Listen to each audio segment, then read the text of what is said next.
This evening's Dharma talk is titled Choiceless Trust.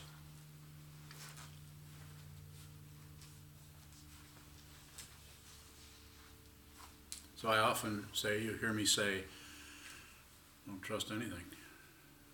Even your own thought process, emotions, feelings, and everything is suspect.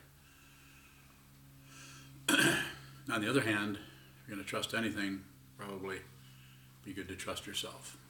Don't trust me. You've heard me say before, I'll say it again. Don't believe anything I say.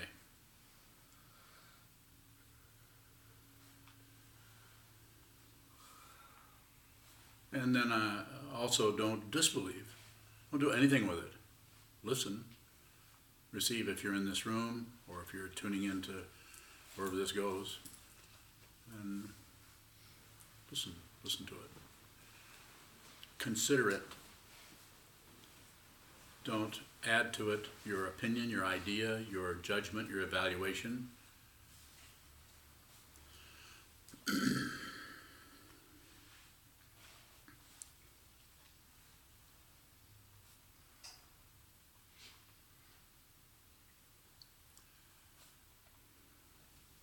So choicelessness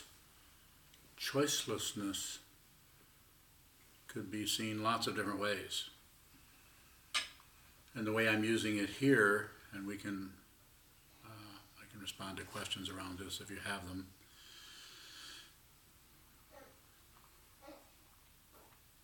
But choiceless trust is the kind of confidence you have in something that just you can't refuse it. You can't turn away from it. It's not particularly foisted upon you. It doesn't seem to have a particular agenda. There's no circulating sales pitch or propaganda around it. It's just that. Your understanding of any particular thing is just very clear. When I say very clear, I'm not saying you know what it is and you're ready to write a book about it. I'm saying it's very clear in that you are clear about the confusion. You're clear about whatever the situation is fundamentally. The way you can be clear about the confusion is when your understanding is so deep that you begin to understand intuitively dependent origination, that nothing comes from its own side as a separate thing, being, energy, dynamic, identity, on and on.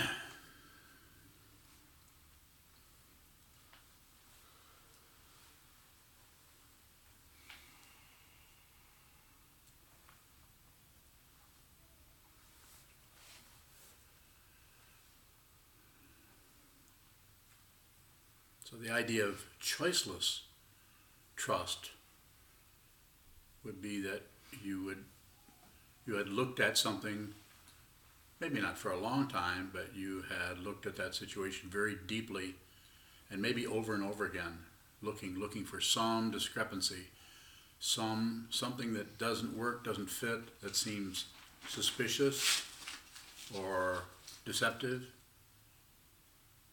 something that just, how do you say that, doesn't smell very good? Something about it. All of your senses start to come into play in that area. I smell a rat. You've heard that one? Or did I just make that up? No, that's, isn't that something people say? Yeah, okay. I certainly don't want to take credit for an old saw.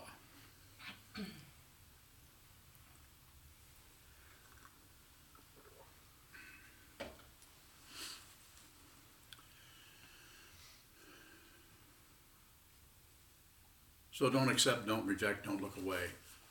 Use as a meditator, which everyone in this room, more than likely anyone looking at this YouTube video, probably has some kind of awareness practice, or they're interested in it.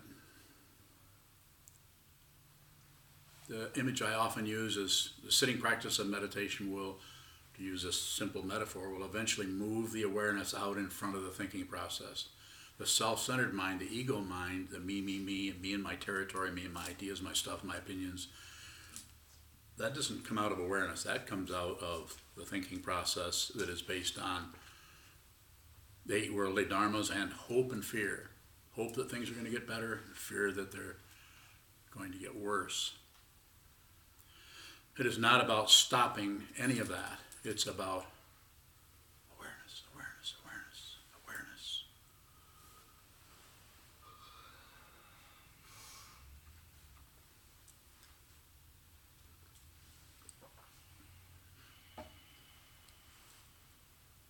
So it's not about collecting fact and fiction around a particular thing to see if you can get yourself into trusting it. Don't even try. Don't trust anything. Don't do anything unless you have to. There probably isn't a person in here at some time or another that I haven't said that to. If you don't have to do it, don't do it. Why would you do it if you don't have to do it? Don't do it. Don't come here if you don't have to.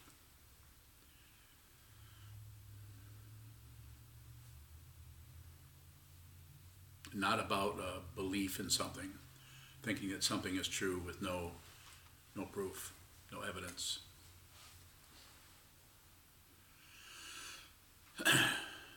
So how does that trust show up? It could show up in a way that you give the benefit of the doubt to a certain situation. You're not always checking on it and scrutinizing it and looking for something else. On the other hand, because of your awareness practice, you don't miss much because you don't what? Focus. Don't focus. How can I say that? Oh, okay. Don't focus. Knock it off. How's that? Stop focusing. Any focusing you need to do will happen spontaneously because of the panoramic awareness that you are finally, after all these years, finally settling into, that cannot find a self and cannot find an other. It is called perception only, according to the Yogacara tradition, or the mind only. You can do this. You can actually live that way. You don't need me. You don't even need the teachings. Unless you run into people who need your help, then you might need to look at what the Buddha said and say, look at it this way. Everything is dependently arisen. Nothing comes from its own side as a separate entity. There is no other. There is no self. There's just perception. And even that you can't cling to. If you could cling to it, it'd be easier. We could just all cling to that, and whew, that's over with. No, we don't have to suffer unnecessarily. Questions would be good if you have them. You brought up the concept of benefit of the doubt. Trust could look like giving somebody the benefit of the doubt. And often you tell us not to trust you, but to give you the benefit of the doubt if you're functioning as our teacher. Does that look like agreeing with the teacher?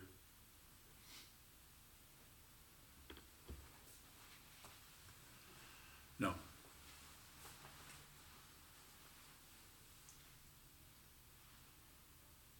You must want to know more. You don't let me get away with that. I need help here. I can't teach without you guys.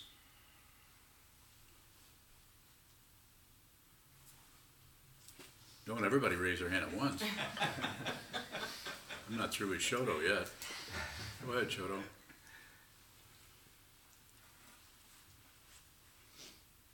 How can we give you the benefit of the doubt if something is asked of us that we don't want to do, but we want to respect that? Well, we could have talk to me about it. Come and say, I don't really want to paint the roof. The roof doesn't need painting. And then I would say, I would like you to go up on the roof and take a closer look. And then you might either go, ha, ha, ha, ha, or you might go up and look at the roof, come back down and say, I still don't think it needs painting. That would be giving me the benefit of the doubt. But not just leaving it there in the conceptual realm. You actually go and look at the roof.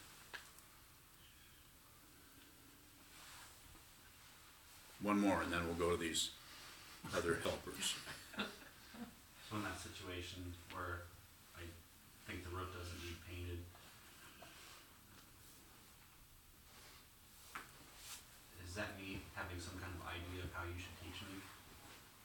A little bit, but it's not about you not having that. It's about you being aware of it. It's always about awareness. If you go the other direction and thinking I shouldn't have ideas about how I should be taught, from I should change, then that's, you're bound to have some kind of idea about it. It's the believing, disbelieving that is extra. Let the confusion arise. Let it do whatever it wants to do. Don't accept, don't reject, don't look away. That's probably not going to come up too often, but it will some. I certainly didn't agree with either one of my teachers, everything they said or did. Still don't.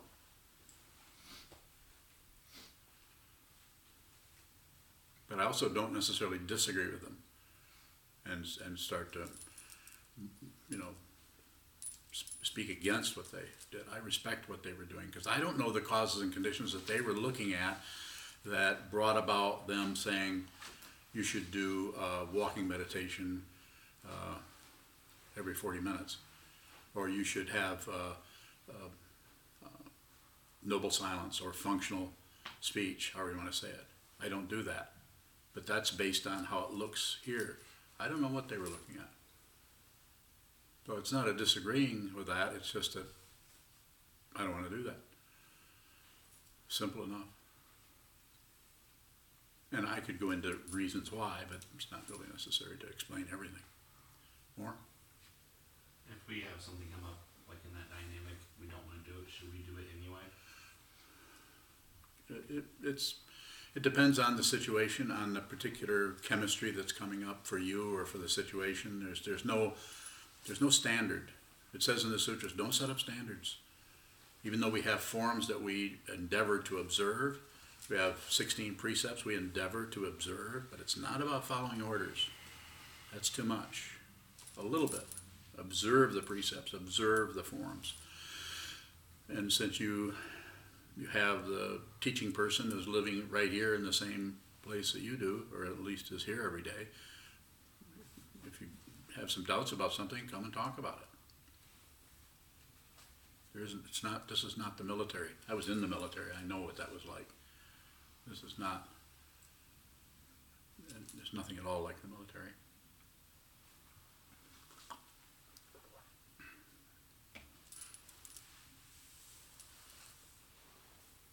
Who else had a question?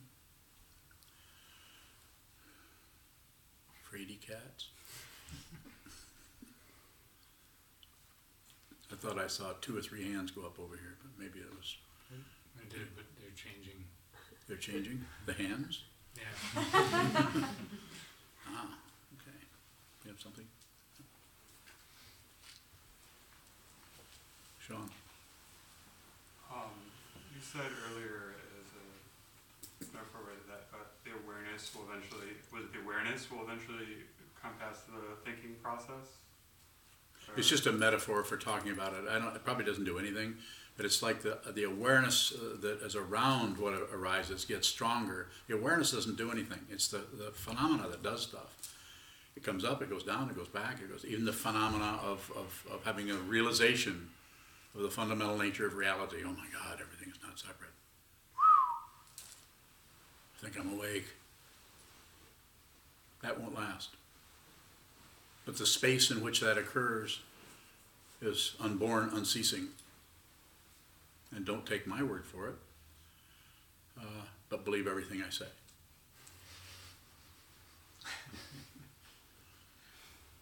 Did you have more? Did you have I was less? going to ask, when the awareness begins to precede the thinking process, Yes, that would be a good way of will saying it.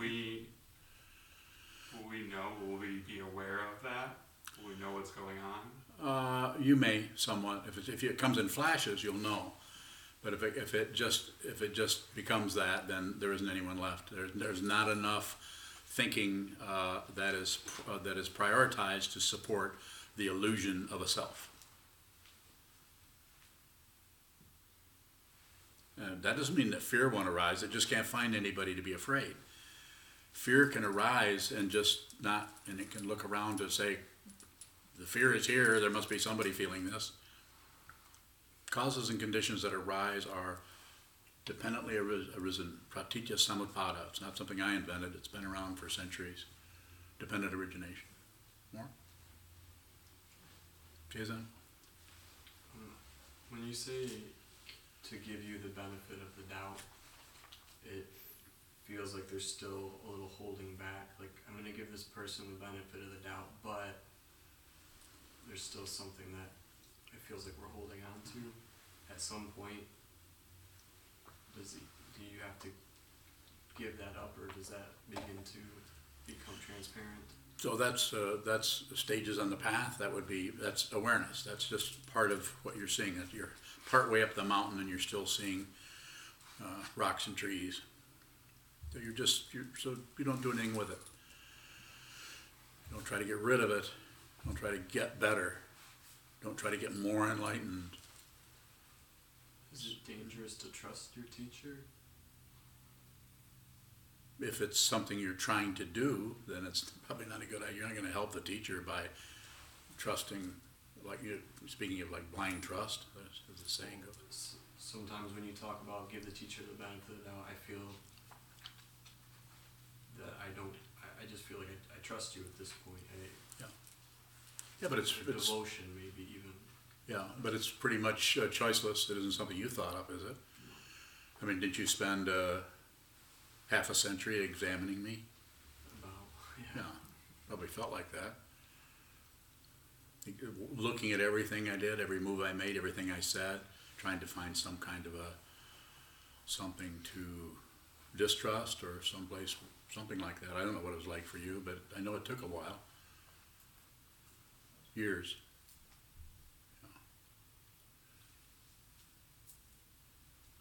Along those lines, giving the benefit of the doubt, is there a movement in that?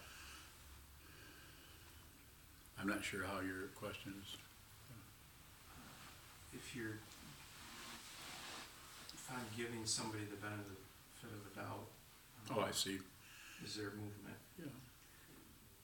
I don't know. Just a way of expressing it. I set things up a certain way with the help of the Sangha who live here. We're kind of changing forms every now and then. Something shifts or changes, or we add something or modify something. But I usually don't do that without really looking at the situations through my own looking at it, or with the help of people who are participating in the forums.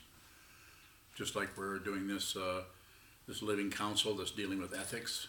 Mainly that's coming up because that's all over the place these days, especially in Dharma centers and so on. A lot of difficulty there. But I'm staying out of that and you could say letting or asking my students to work on this. Let's come up with something that's workable, that's not just a bunch of rules, because you notice that when there's a bunch of rules, the first thing that people do is break them. That's what they do with those things, or at least that's how it looks.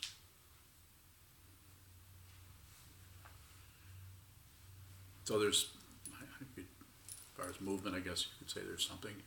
It might look different to each person. I'm always saying, don't buy anything. There's nothing for sale here. Don't necessarily believe anything, and also don't necessarily reject it. Don't do anything with it. And then if there's a possibility that you can see what it is, because you see that nothing lasts. The 3 marks of existence: impermanence, no self, and suffering. And if you look at your existence, you'll see those very clearly.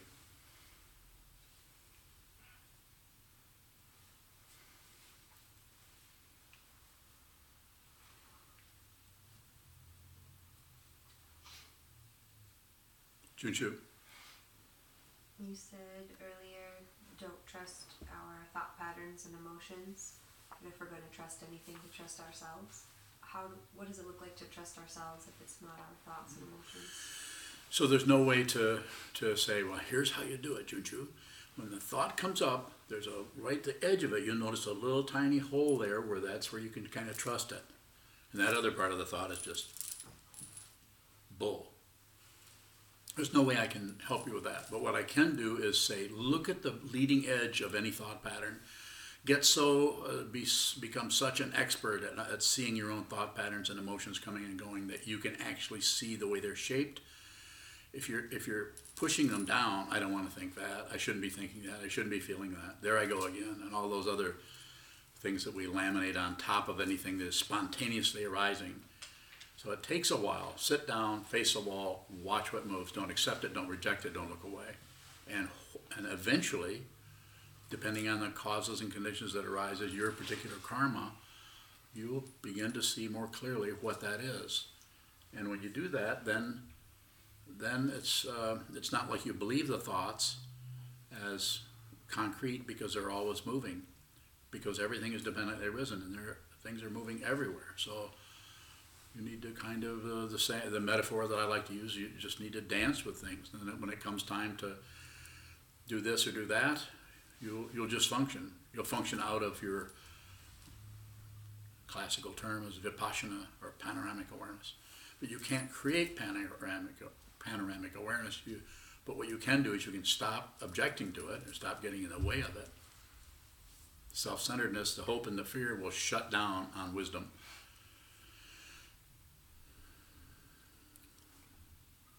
Wisdom is not something you do, it's something you are. You actually realize who you are. You actually realize. You realize it. You don't need anybody to come along and say, yeah, I think you realize that. You don't need me to say that. And if it actually comes about for you, you won't need a credential. And if somebody criticizes you for anything, you'll just see the nature of their mind as they do that.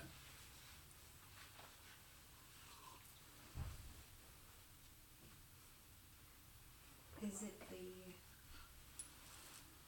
the content of the thoughts and emotions that you're telling us not to trust? Yeah, the content. Content is really interesting because it can show up conceptually and it can show up emotionally. So if it shows up as, when it shows up emotionally, usually we can't hardly stand the feeling of something without knowing what it is. So the self-centered mind, instead of being generous and open and receiving, it immediately comes and puts name tags or post-it notes on things. Well, this is guilt, or this is shame, or this is depression, this is anger, this is this, this is this. It's not that it isn't one of those, it's just that the naming of it actually locks it in place and makes it last longer. It's called fixation. Don't argue with anything. Go to war with nothing, especially war. In this way, to use Trungpa Rinpoche's recommendation early in his teaching career, make friends with yourself. How do you do that? You see the way you're at war with yourself. That's how you have to actually go into the warfare, sit down, hold still, and watch the war without accepting, rejecting, or shutting down. It's hard to do. It's extremely hard to do. For some people, you could say, it's probably harder than others. The causes and conditions that even brought you into this place are tributary streams flowing in the darkness. You cannot find first cause anywhere. There is no such thing. Shoto. Does making friends with ourselves look like liking ourselves? No. You don't have to like yourself. What does it mean to make friends with ourselves? Stop fighting with yourself. Stop fighting with everything.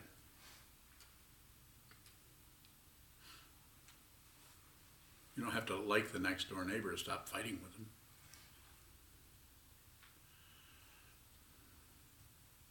It's a good question. You need to go further, though. There's one question you haven't asked, and since you haven't asked it, I can't answer it. You got it? What's a friend? It's a foe. You're not separate. Has to be realized. Separating out and finding good and bad, friend and foe, it just doesn't work. Samvriti Satya, relative truth. You can't squeeze samsara and get happiness out of it. You might try, and some people look like they're succeeding at it. But what they're doing by squeezing and by getting wealthy or by getting beautiful or by getting everything they want, all that is they're avoiding what? Death. The meditator doesn't embrace death and doesn't avoid death. Doesn't do anything with it. But the person who's happy based on the 8 worldly dharmas, is really successful. Quite often, people who are really successful are not so happy.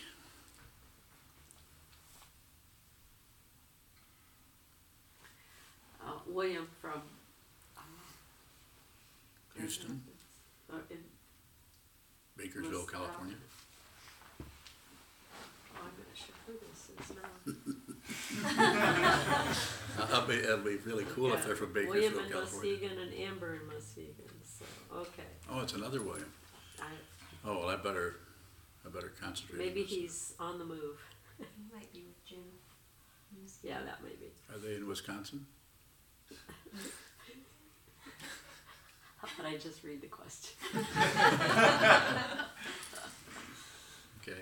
Do you think that children come into this world in a natural state of enlightenment that ends up hindered by events and people around them? No. Or are we all, Oh, it's an either-or question. I'm sorry. Go ahead. Or, are we all already in a state of discord based on previous incarnations until we learn or achieve enlightenment? And then there's another question. should I answer that one first? Sure. Okay. Yes and no. I have to do something with those true or false questions, or either-or questions. And then the last part of it Yes. is, can a person become unenlightened? Yeah, you're doing it right now. We're all doing it right now. I'm doing it too. We're all doing it. I wouldn't be able to teach it if I didn't know what it was. Personally, if I didn't know what it was to do that, I wouldn't be able to talk about it. And I have not stopped doing it. What is unenlightenment? Ignorance. Ignoring the open, spacious dimension.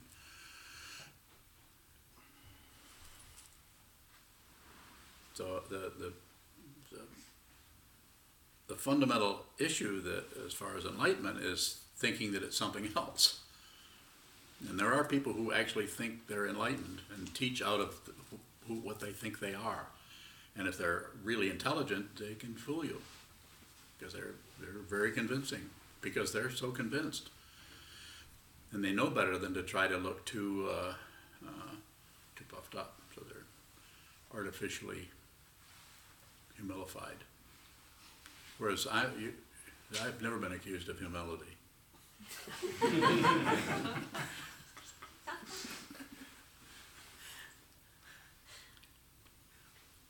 Kozan has a question up in Traverse City. She asks, what is doubt?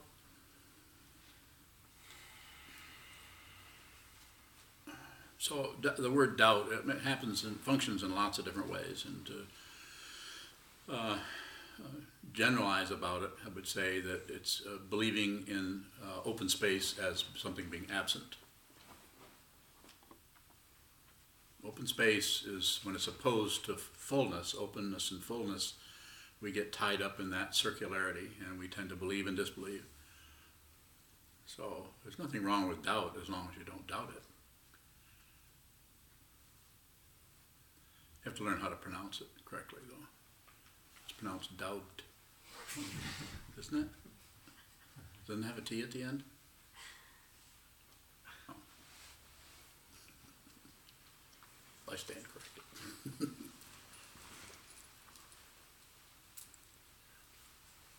We have time if there are further questions.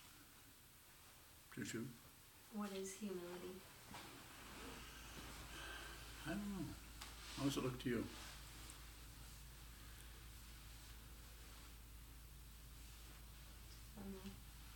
I think I might have read it years ago, what the definition of. Does anybody know the definition of humility?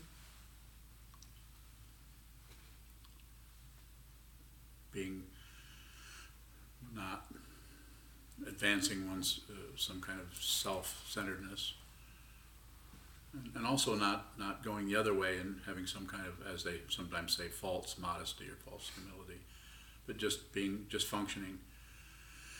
One of the ways you'll notice that shows up, if someone praises you, whether, for whatever it is, that you won't puff up. Someone criticizes you, you won't sink down. You'll always give them the benefit of the doubt, which doesn't mean believing them. So if someone criticizes you, you see their negativity arising in the form of a finger pointing. And they may be right or wrong. That's beside the point. It's about awareness, not about who's right and wrong. That's what causes wars.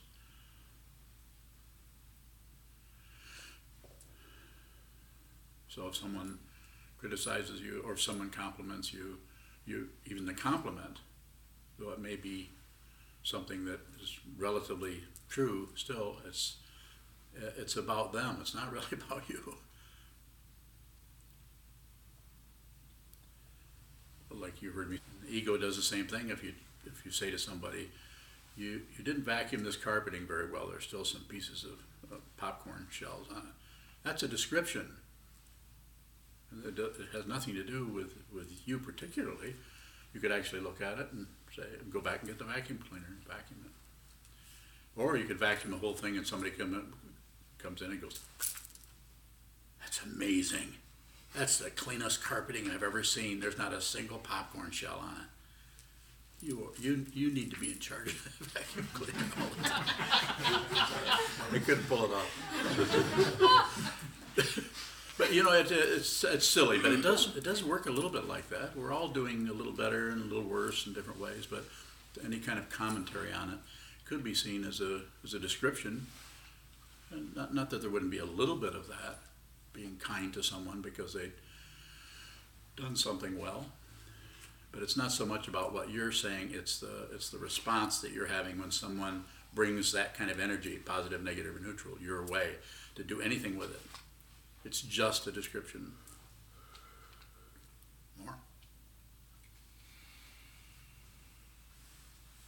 We see our own negativity about to point the finger out at somebody else. How do we do nothing with that? Well, if you see you're just about to be critical of somebody, is that what you're saying?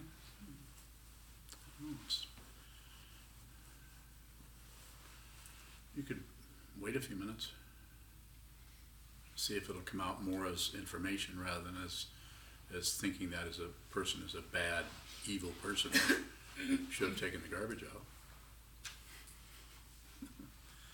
Or should have rinsed the dishes better instead of leaving little specks of rice on them. Is that what you mean? Yeah, stuff like that. Something like that. That's the value of living in a community. Different kind of family. So if we have already criticized someone and we see that, and then the passion comes up and we feel bad about it, what is the best thing to do? I think it varies with every situation. There might be at one point you might do nothing at all. Just use that as a dharma gate when the guilt comes up around it. Use that as helping is clarity about the confusion. It's not. It's clarity. The confusion would be showing up in the form of guilt. There is. I'm calling it confusion because there is no one. Ego is not real. So if you did that and you somehow felt like you had been too critical of someone, then if they were suffering or something, and you could go and say, you could apologize, I guess, or you could say any number of things. It would depend on the person, your relationship to the person, all the different dynamics that come into play. But you won't see all of those, and you won't consider all of those if you're busy trying to be right, or if you're busy trying to correct a wrong.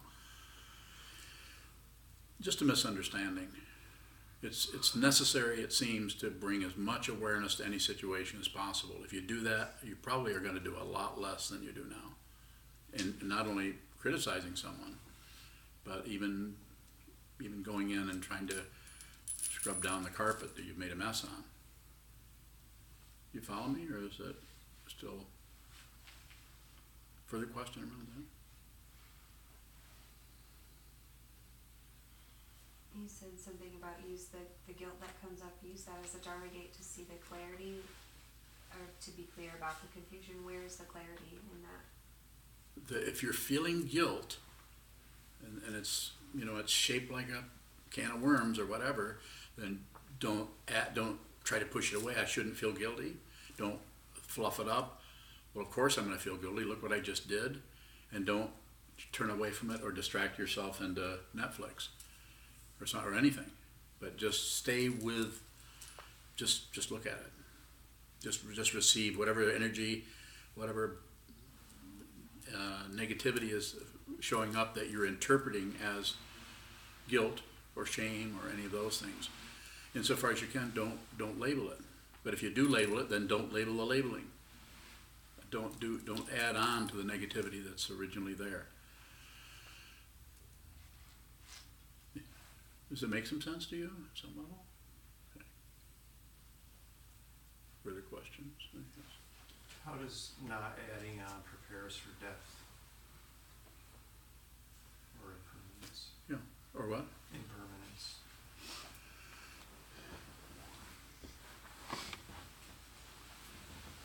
I think it depends on how it shows up with each person, but not, whatever occurs, don't do anything with it, other than if it shows up, then you receive it through your sense fields, including the mind.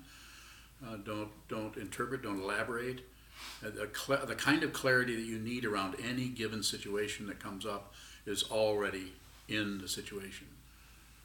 Adding something onto it is an imputed self that is adding on to an imputed or believed in other.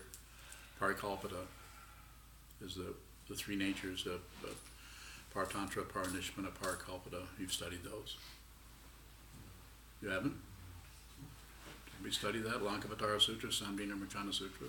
You have not been here to any of that? Not here for that usually. Well, you should come more often. So the imaginary, the dependently arisen Paratantra is just what arises based on a dependent origination. It's totally impersonal. There is no person in there. It just looks like it because it's so variable, and there are organisms participating in that at different levels. And then we impute or we think things about it. We add on because of our incredible gift of intelligence. Human beings add on to that. Animals do it a little bit based on their conditioning. They get fearful of things they don't know what it is. So, and then seeing through the imaginary nature, we see the dependent origination, and this is the fulfilled or the perfected nature, or paranishpana. So, to see dependent origination as you could say, as the Buddha saw it, is liberation, because there's no longer anything to fight with or agree with. In the midst of all of the relativity, everything has been said in the classical way of saying it, is that everything preaches the Dharma everywhere. Everyone is saying, not separate, not separate, not separate, not separate. Dependently arisen. Everywhere you look, you see, it doesn't look like, nothing looks like a stranger. Even a stranger doesn't look like a stranger. Is not anything looking like a stranger, is that choiceless trust?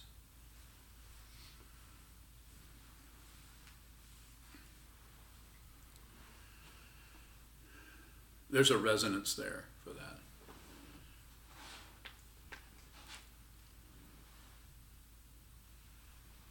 It's not exactly the same thing. Choiceless trust is more about your path with any given situation. Especially you learn that, you understand that, you develop, or whatever relative kind of word you want to use, by interacting with the teacher. the formula for this path is the Buddha, the Dharma, and the Sangha, the three jewels. It seems like if you take any one of those out, it's not that there can't be some kind of understanding or some kind of depth could happen if you're working on it, but it seems to be kind of an interesting formula. There's someone who teaches, and there's what they teach, and then there's the people that are trying to understand that.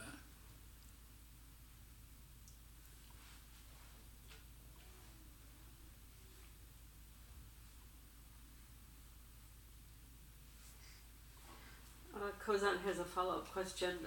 Her video stalled, and That's a question? well, she didn't hear the answer on the little d doubt, and then she asked what is meant by the great doubt. Little d doubt?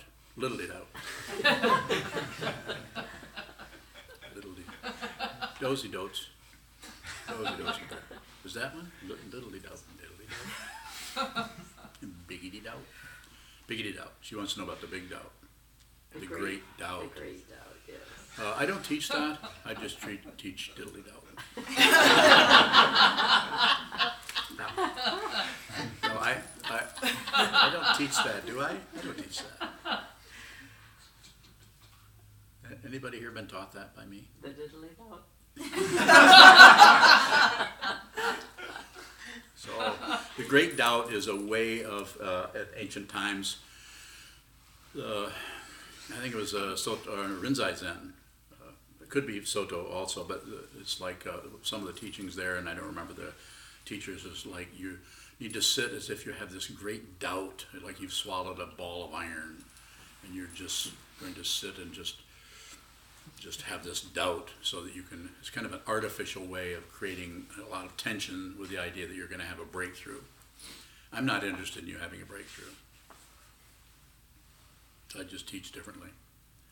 And they're not wrong, right, wrong is beside the point. It's just that great doubt and is it just a technique for working with the mind? You could say that maybe the teachers got just tired of their students not doubting anything. So they started thinking, let's make them practice great doubt. We'll teach them for being so confident. Yes? Oh, you have one? Another one from William in Muskegon. William? Is it okay to use right action as a way to reduce feelings of guilt? Don't reduce feelings of guilt. When guilt arises, Dharma gate. How would you get rid of your Dharma gates? That's a rhetorical question. Don't answer that. Anything that arises, I don't teach any kind of methodology necessarily for getting rid of anything or stopping anything. I mean, there's some exceptions to that here and there, if it's things that are really, really extreme, maybe. But whatever arises, positive, negative, or neutral, if it arises like fear, then insofar as you can, stay with the texture of the fear rather than all of the concepts around it about why it happened, who did it, who caused it, praise and blame.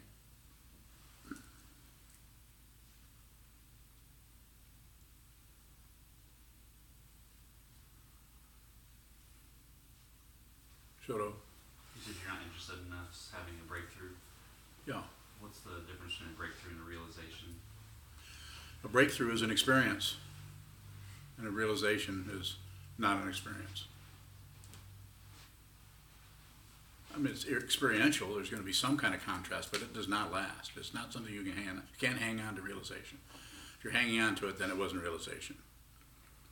It was classically in Zen tradition called Kensho, or insight into your true nature. So not saying you couldn't have a flash of it, but it will close down unless you've done the work.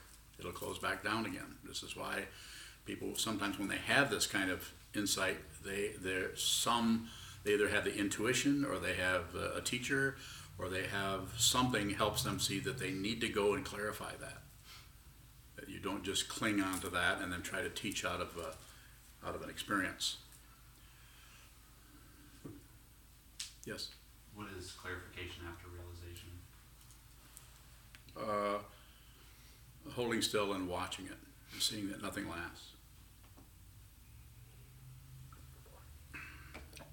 Good question.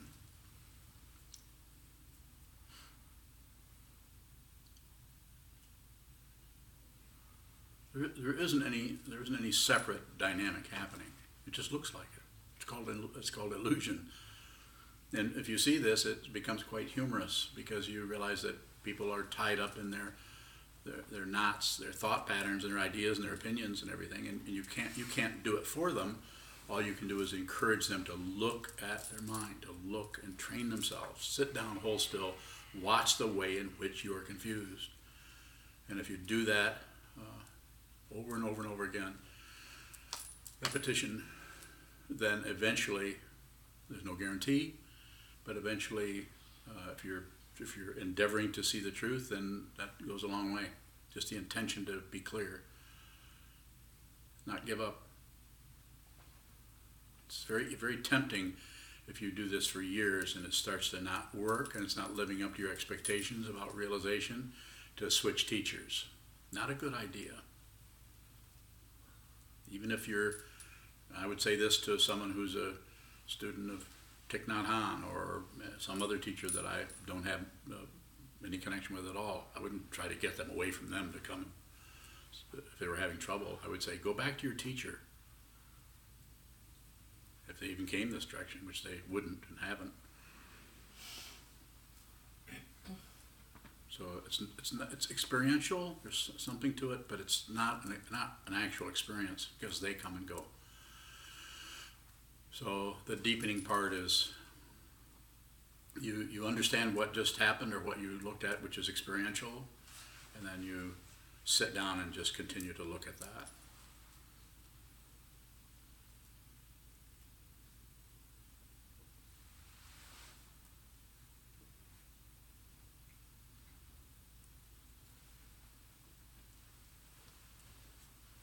One last question, if you have it.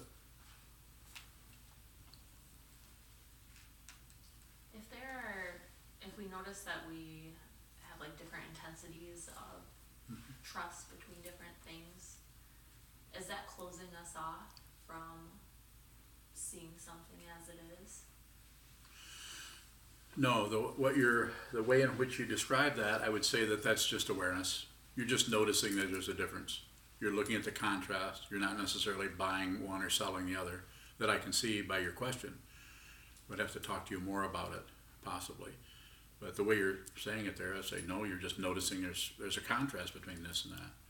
This is tighter and that's looser. That's the way that's how the path feels. It's like walking on a trail and noticing things, but not taking anything personally. Like just because you go down in a ravine, that's nothing personal. Just because you go up in a mountain, sunlight shining on you is great, enjoy it. But just because it's rain and thunder and lightning, we don't take it personal. It's just part of the way relative truth works. Same thing with the emotional thing. When some negative emotions come, they're just negative emotions. They don't belong to anybody. Everything is without a self, without a niece, blah, blah, blah. Everything is without a central dynamic that is its own self, including these things. It's if you realize this, then there's no more hope for anything, because there isn't anything else but this. So people who are occupied with hope are looking for something else, and it's not wrong. It's not like it's bad, but it's circular. So if you're hopeless, you don't have hope. Then you also don't have fear. Hopeless, fearless. Not that fear doesn't come, and not that hope doesn't come. I hope my car starts. I'm not talking about that. I hope your car starts. And when I'm at it, I hope everybody's car starts. May all be happy and at your ease. That kind of thing. But fearless, I will also say, may you all be fearless. There's nothing to fear. Who you actually are is completely not threatened by anything. I'm not saying you don't have nerve endings. It can be abraded and you can be extreme. Pain of pain can happen. The pain of alternation will back off. And the pain of pain is always going to be there as long as there's a living organism. But there's no one person who is in pain, which would be extra and be added on and would be circular. So to respond a little further to that question, just continue to look at that. Just look at the contrast, look at the contrast. And eventually, well, maybe you'll tell me what happens. Eventually the contrast does something different than just look like two different things. It's called an open secret. And why is it open secret? Because it's right in front of all of us all the time. It's right here. It's your Buddha nature is in front of you everywhere. And it's a secret because our own confusion, our own grasping it right and wrong, and up and down and back and forth, and all the relative truth blocks it out. So it's a secret, but we keep it, or it's open, but we keep it secret because we screen ourselves away from it because the imputed or believed in self-centeredness is threatened by that. Got that? Okay.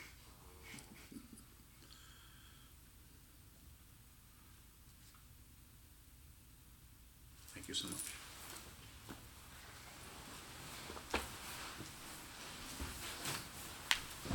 We'll stand and dedicate the merit in the back of our red chant books. I'd like to remind everybody about the donation boxes in the hallway. We always appreciate and need your financial support. We also take donations online via PayPal and through debit and credit cards.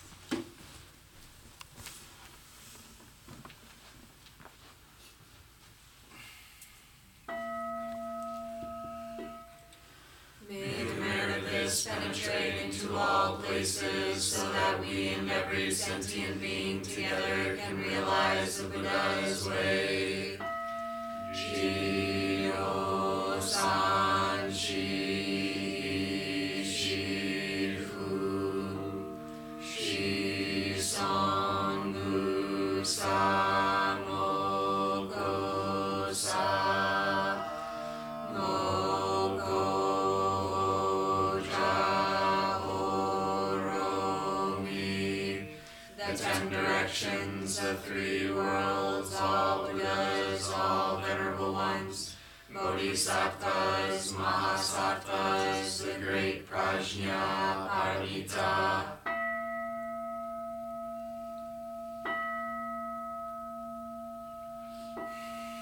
The Buddhas and Bodhisattvas of the 10 directions and the 3 times, please hear us.